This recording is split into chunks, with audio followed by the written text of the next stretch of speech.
कथा। जो लोग निस्वार्थ भाव से भक्ति करते हैं उन्हें मिलती है भगवान की कृपा।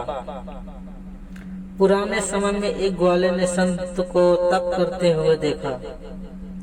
संत ने बताया, ऐसा करने से भगवान के दर्शन मिलते हैं। ये सुनकर ग्वाले ने तप करना शुरू कर दिया। एक ग्वाला रोज गायों को चराने गाय से बाहर जंगल में जाता था। जंगल में एक संत का आश्रम था। वहाँ संत रोज तप, ध्यान, मंत्र जाप करते थे। ग्वाला रोज संत को देखता तो उसे समझ नहीं आता था कि संत ये सब क्यों करते हैं। ग्वाले की उम्र कम थी। संत के इन कर्मों को समझने के लिए वह आश्रम में पहुंचा और संत से पूछा कि आप रोज ये सब क्या करते हैं। संत ने बताया कि मैं भगवान को पाने के लिए भक्ति करता हूँ। रोज पूजा पाठ, तप, ध्यान और मंत्र जाप करने से भगवान के दर्शन हो सकते हैं। संत की बात सुनकर ग्वाले ने सोचा कि मुझे भगवान के दर्शन करना चाहिए। यह सोचकर ग्वाला आश्रम से निकलकर एक सुनसान जगह पर पेड़ के नीचे एक पैर पर खड़े होकर तप करने लगा। कुछ देर बाद उसने सांस लेना भी बंद कर दिया। ग्वाले ने सोचा कि जब तक भगवान दर्शन नहीं देंगे मैं ऐसे ही रहूंगा। छोटे से भक्त की इतनी कठिन तपस्या से भगवान बहुत जल्दी प्रसन्न हो गए। वे ग्वाले के सामने प्रकट हुए और बोले कि पुत्र, आंखें खोलो, मैं तुम्हारे सामने आ गया हूँ।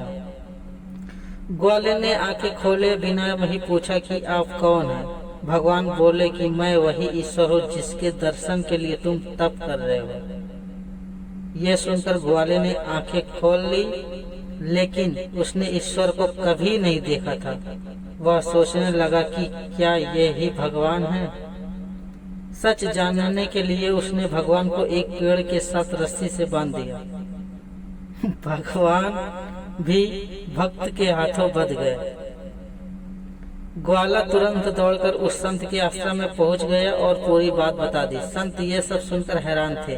वे भी तुरंत ही ग्वाले के साथ उस जगह पर पहुंच गए।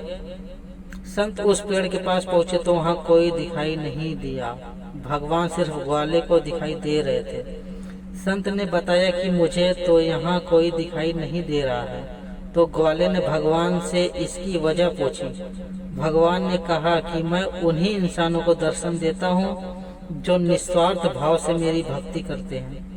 जिन लोगों के मन में कपट, स्वार्थ, लालच होता है उन्हें मैं दिखाई नहीं देता।